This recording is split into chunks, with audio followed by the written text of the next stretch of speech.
Hey guys, Joshy BJ on Game Day back again. Continue our team previews for 2020 Supercoach season.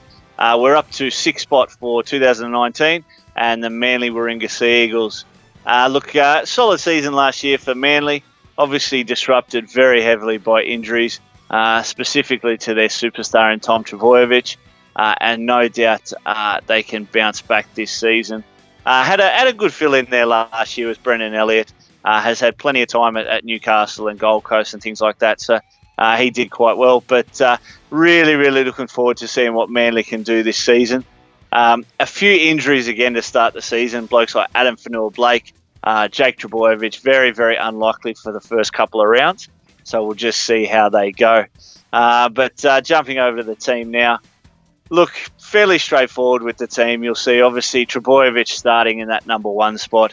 George Tafua, who, again, he's probably another one at some stage of the season. That'll break down for 6 or 8 weeks. And then you've got the no-soul ginger in Brad Parker in the number 3 spot. And Moses Suli, his partner, in the centre wings. Now, Moses Suli is actually currently in my squad. I've got no idea why. It was just one of those... I guess it was just one of those... instinctive thoughts. There was a few glimpses I had of him last season that I thought maybe the big Moses Suli that everyone was raving about a couple of seasons ago at the West Tigers had come back, and he's definitely a handful. He's definitely sort of got that Joey Leilua, Tautau Moga sort of big bulking style. It's just whether he can produce that consistency, which obviously is even harder in Supercoach. We see it across week in, week out with centre wingers up and down. Ruben Garrick, absolute revelation. You'll see him on the screen there. He was absolutely fantastic last year for Manly Sea Eagles. I remember he started off as a cheapie who I had, and I got rid of him before he just went absolutely crazy. I think it might have been around 5 or 6 last year where I thought he had a hamstring injury and he looked like he was playing on one leg, and I just thought there was no way he'd be good to go. And then all of a sudden, bam, he got the goal kicking duties. He started scoring massive scores everywhere. I think he's priced around about 550,000 this year. So a very good average last year for a debuting winger. And no reason why he can't do that again. I'd say he retains the goal kicking duties, which would make DCE that little bit less desirable. But fantastic effort there last year from Ruben Garrick. So definitely, look, you probably look at Tom Trbojevic and Ruben Garrick as being effective Supercoach players. Obviously, Turbo, some of the biggest scores, currently owns the biggest score ever in Supercoach history. It's about 195 points in a game. So, and I'm pretty sure they lost that game to the Titans. But yeah, plenty of ability there. We've just got to obviously get rid of those hamstring injuries from last year. Hopefully the off-seasons work wonders because we need him back on the park. 714,000, still a big price to pay, but based on obviously his potential, more than happy most people will be to pay that to get him in there. Look, their big front rower, as I mentioned there, Adam Fanua-Blake, huge season last year. It was absolutely massive. Wow, just so hard to handle. He's got a few deficiencies in the game with regards to defence and things like that, and I guess the work rate, but his attacking ability, line-breaking ability is as good as anyone in that front row. So found his way into a lot of teams last season. 612,000 to start this year, but we will see him injured for the first couple of weeks according to all reports. So keep an eye out for that one, Team List Tuesday. I don't think he'll be in there. Much like Jake Trbojevic, suffered a shoulder injury late last year, bit of surgery. We'll just have to wait and see whether those two guys will be named. Plenty of consistency there in Marty Tapau. Doesn't play massive minutes for a front rower, probably only plays about that 50, 55 minutes, but loves his offloads, plenty of ability. Look, I had him for most of last season. I just would have liked a little bit more. There were times there where he sort of played that first stint, and then he came on with 20 minutes to go to play the second stint, and I think he got pulled with about 5 or 8 minutes to go. Didn't look gassed. Looked like he had plenty left. They just sort of went in a different direction. So, interesting to see there. Look, I love the bench for the Manly Sea Eagles. Taniela Pasaka is one of the biggest guys I've ever seen in rugby league. Has fantastic input from the bench. Really doesn't get the minutes that he probably should to be effective. Only averaged about 28 minutes last year. So would need to see more than that. And then, look, the Goz, I'm hoping he gets, obviously, that starting spot if Jake Trbojevic is out.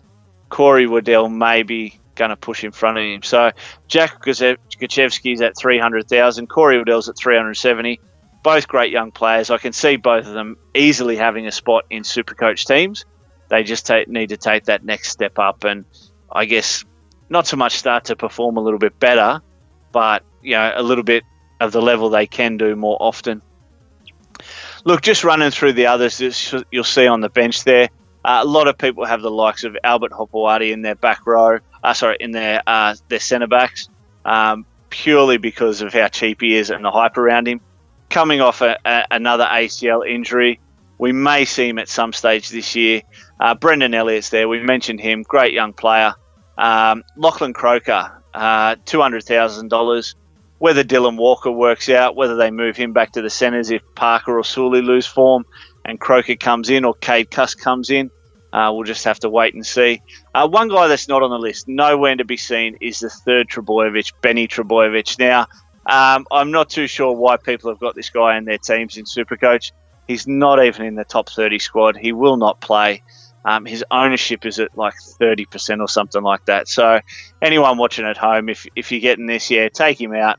Find another cheaper to put in. There's plenty of guys around at 170, 200K that are going to get a spot before someone like he does. And then obviously you've got Manasi Fainu down there at the bottom.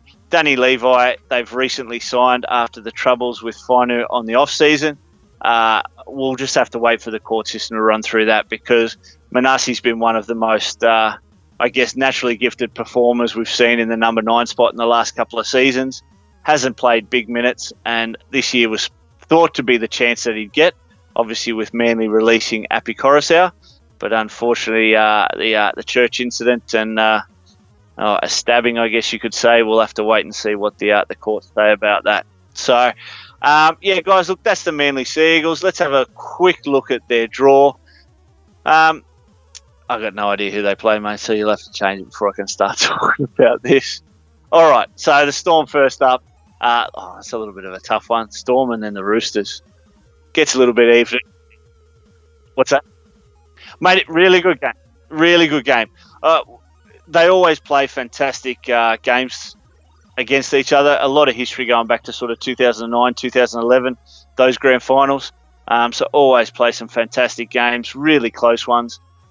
But you'd normally see it sort of 10 rounds in or 20 rounds in when they sort of come up against each other. So to kick off the season, a little bit unusual. Then they got the Roosters, the Warriors, and the Raiders. So, look, probably your top three teams in your competition inside that first 4 rounds. So they'll be hoping if they can get through that 2-2, I think they'll be pretty happy because then you've got a little bit of an easier run with the Knights and the Titans, Sharks and Broncos. So, again, probably come round 8, if they can be about 5-3, I reckon they'll be well on the way to another top 8 finish.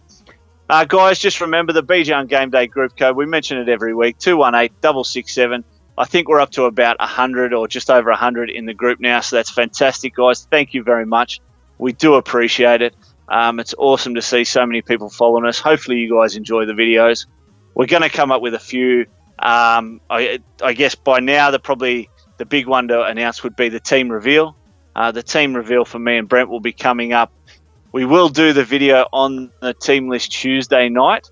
We want to obviously get our bearings right for what teams are coming out, and then Bogan will do his absolute best to get it out the next day on that Wednesday so that plenty of people can watch it for that Thursday night game. Look, guys, it's absolutely tight every week. We do our best to get you guys the latest information, everything out on time so that people can watch it. But the amount of editing and things like that goes into this is just huge. So huge raps to Bogan. Does an awesome job. His computer after all these videos is absolutely slowing down like crazy. So, guys, over the next sort of 12 months, we'll be looking at upgrading equipment and things like that. Hopefully we can bring you guys bigger and better videos every week.